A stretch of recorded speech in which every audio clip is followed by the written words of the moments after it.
Bienvenue dans les coulisses du voyage, le podcast pour voyager avec sens et bon sens. Je suis Laura du blog de voyage Les Globe Blogueurs. Toi aussi tu as envie de voyager de manière plus responsable, d'organiser tes escapades facilement et dénicher des initiatives originales? Si la réponse est oui, alors tu es au bon endroit. Chacun de mes épisodes est un concentré de bonnes astuces pour t'aider à planifier tes prochains voyages durables.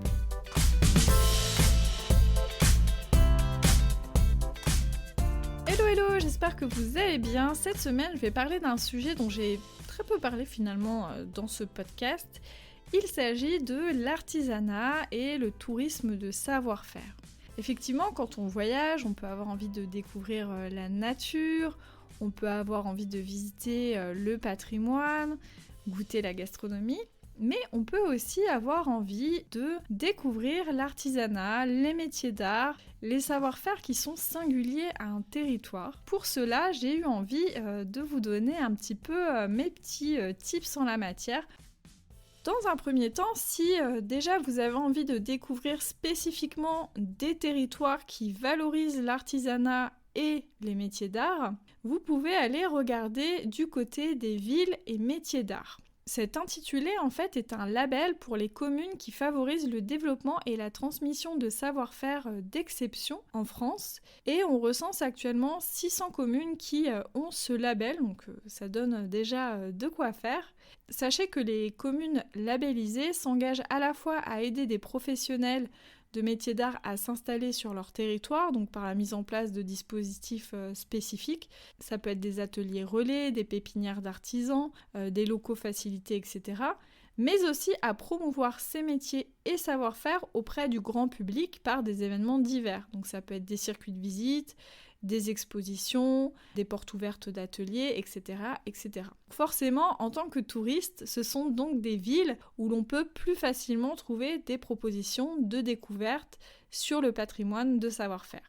Sur le site de l'association Villes et Métiers d'Art, on trouve une carte qui géolocalise les différentes villes labellisées. En regardant un petit peu la liste, je me suis notamment rendu compte que j'avais pu découvrir l'une d'elles qui s'appelle Malicorne dans la Sarthe et qui est connue pour sa tradition faïencière. On peut découvrir ce savoir-faire dans le musée de la faïence et de la céramique qui possède de très très belles expositions à voir. On ne s'attend pas forcément à voir des œuvres de cette qualité-là et il y a aussi des ateliers de barbotine qui sont proposés. Donc la barbotine, c'est quand on modèle un petit peu l'argile avec les doigts, donc il n'y a pas de tour.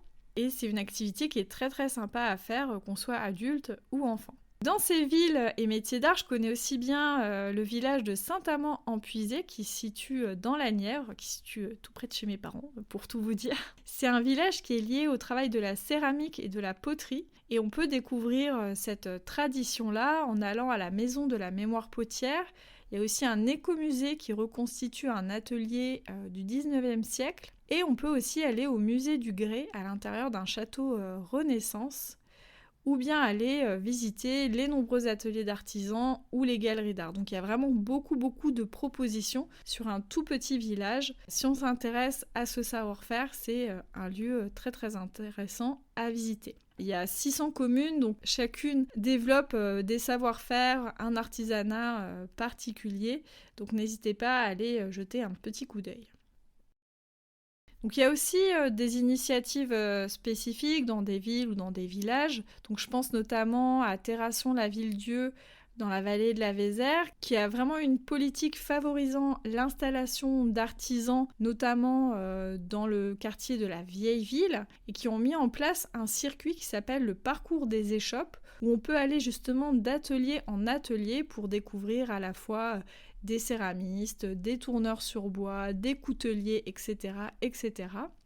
Et ce qui est très sympa, c'est qu'en fait, on peut entrer dans les boutiques et voir directement les artisans travailler, puisque la ville a vraiment souhaité que ces ateliers soient ouverts au grand public. Donc c'est vraiment un circuit qui est hyper intéressant. En plus, c'est très facile parce qu'on peut vraiment aller dans les ateliers sans prendre rendez-vous et puis voir des démonstrations comme ça et puis repartir aussi avec de très très beaux souvenirs.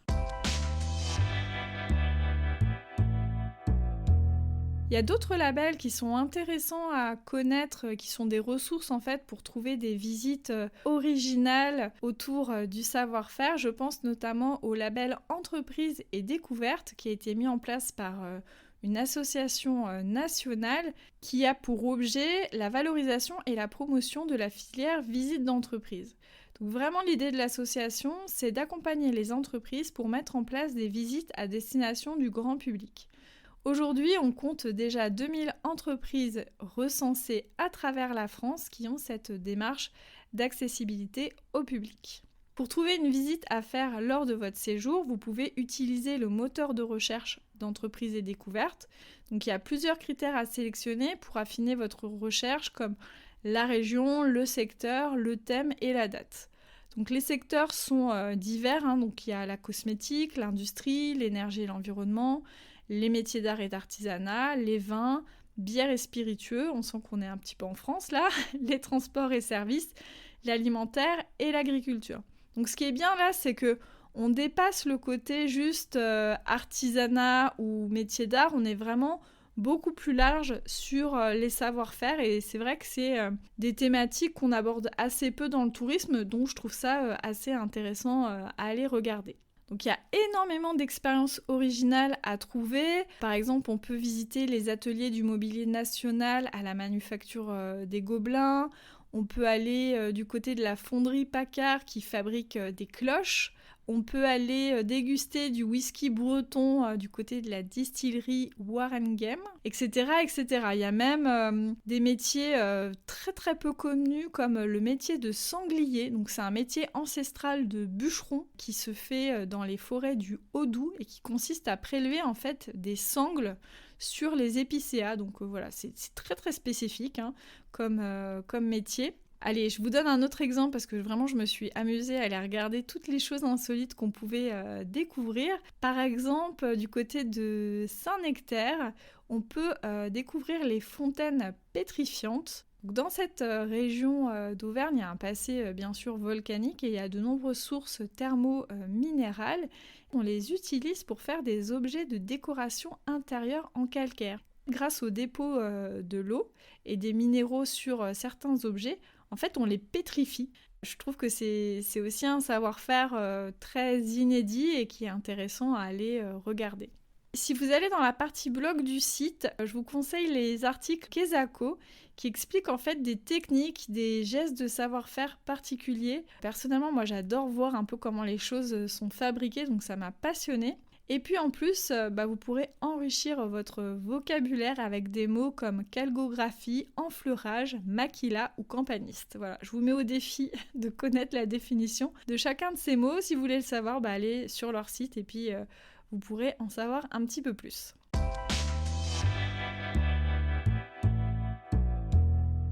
Autre label aussi qui peut vous aiguiller, c'est celui qui s'appelle Entreprise du patrimoine vivant.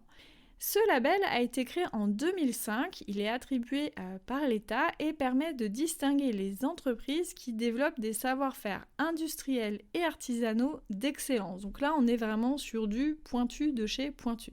Aujourd'hui, il y a 1448 entreprises labellisées entreprises du patrimoine vivant. Elles sont réparties en 8 thématiques. Donc il y a les équipements industriels, culture et communication, gastronomie, architecture et patrimoine bâti, ameublement et décoration, etc., etc. Même si on n'y pense pas au premier abord, l'ensemble de ces savoir-faire fait vraiment partie du patrimoine et même du patrimoine immatériel. J'ai été étonnée de découvrir de nombreux métiers d'art que vraiment je ne soupçonnais pas. Ce qui est très intéressant, c'est qu'ils ont recensé sur leur site 281 métiers différents qui sont tous décrits dans des fiches. Donc voilà, on découvre par exemple le métier de gaufreur sur cuir, de taillandier, d'éventailliste, de restaurateur en tout genre et même de pipier. Donc dans le recensement entreprises et découvertes, vous trouverez aussi de nombreuses structures qui ont ce label entreprise patrimoine vivant. Des fois, les entreprises ont les deux labels. C'est le cas notamment pour le moulin de la fleuristerie à Orge, en Haute-Marne. Ce moulin à eau, il est très atypique car sa force sert à fabriquer des accessoires floraux. En fait, d'ici sortent des étamines, des pistils, des pétales confectionnés en tissu. Assemblés, ils reconstituent des fleurs étonnamment ressemblantes aux vraies, qui peuvent être utilisées dans des créations de mode ou en décoration. Avant de visiter ce moulin, j'avais aucune idée que cette activité existait. J'ai adoré voir les moules des différentes pétales, la manière dont le tissu est pressé grâce à la force en fait du moulin, et puis voir ensuite les fleurs prendre forme en tissu. C'est vraiment très très intéressant. Petit bémol par rapport à ce label entreprise du patrimoine vivant, sur leur site, il n'y a pas vraiment de moteur de recherche pour découvrir les entreprises. Si on veut creuser, on va trouver des listes nationales, des listes par région, mais sans savoir quelles entreprises du patrimoine vivant proposent des ateliers ou des visites. C'est un peu plus compliqué. Par contre, n'hésitez pas, si vous allez sur un territoire, à demander par exemple à l'office de tourisme s'il y a des entreprises du patrimoine vivant, quelles sont-elles et est-ce qu'elles proposent un peu des visites ou des ateliers en particulier.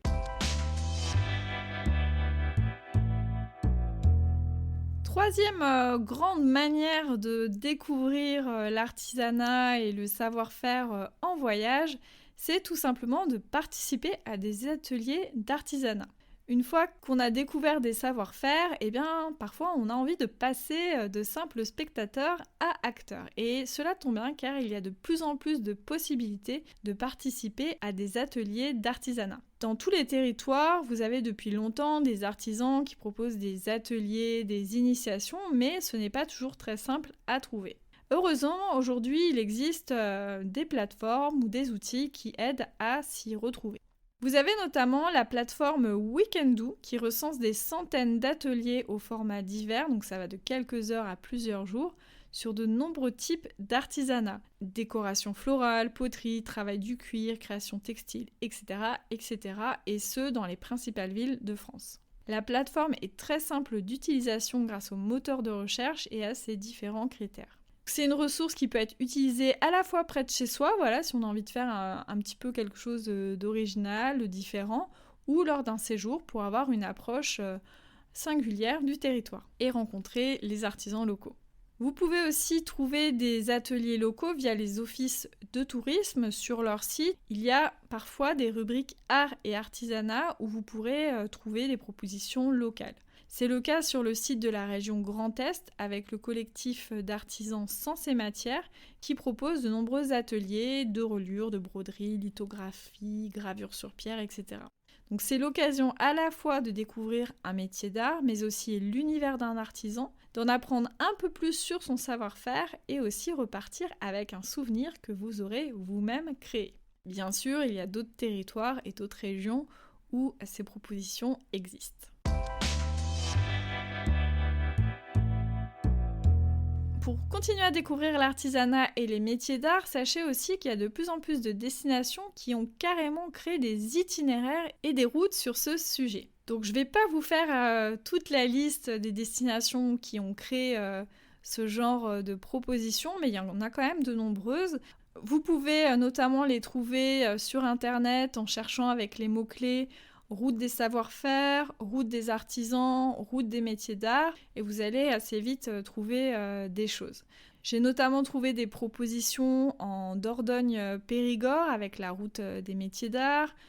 Autour de Grenoble aussi, vous avez la route des savoir-faire. Pas très loin de chez moi non plus, dans l'Oisans, vous avez la route des savoir-faire de l'Oisans qui regroupe des producteurs, des artisans, des artistes et des sites culturels. Donc c'est vraiment un guide de 30 pages qui détaille tous les acteurs inclus dans la démarche avec les visites, les ateliers, les coordonnées de chacun et une carte localisant les différentes expériences. Donc c'est vraiment un guide très spécifique sur les savoir-faire. Vous avez aussi une route similaire dans le Trièves, toujours en Isère. J'ai regardé un peu plus vers chez moi, vous m'en voudrez pas. Mais vous en trouvez aussi plein d'autres, notamment dans les Bouches-du-Rhône et dans d'autres régions de France. Je vous invite vous-même à aller faire cette petite recherche en fonction de la région ou du département que vous avez envie de visiter. Je suis sûre que vous trouverez pas mal de choses à découvrir. J'aime bien ces idées d'itinéraire un peu tout fait parce que ça permet vraiment de centraliser les données et de faciliter le travail pour le voyageur et puis surtout de donner des idées qu'on n'aurait pas eues soi-même parce que c'est vrai que des fois dans ces itinéraires-là, on inclut des artisans qu'on ne serait pas forcément allé chercher soi-même, tout simplement parce que des fois on ne connaît pas la discipline de l'artisan en question. Moi je sais que lors de mes reportages, j'ai pu découvrir plein de métiers d'artisanat que je ne soupçonnais vraiment pas. Donc n'hésitez pas à aller creuser de ce côté-là parce que vraiment vous allez trouver des belles pépites et être étonnés de tout le savoir-faire qu'on a sur notre beau territoire français. Je vous remercie beaucoup pour votre écoute, j'espère que cet épisode vous sera utile, n'hésitez pas à me le faire savoir, que ce soit sur les plateformes, Apple Podcasts, Spotify, etc. où vous pouvez laisser un petit commentaire et mettre plein d'étoiles aussi, ou alors en m'envoyant un petit message sur mon compte Instagram, @globeblogger. Je suis toujours ravie de vous lire, de vous répondre, de papoter avec vous, donc n'hésitez pas. Et en attendant, je vous souhaite plein de belles balades artisanales et artistiques.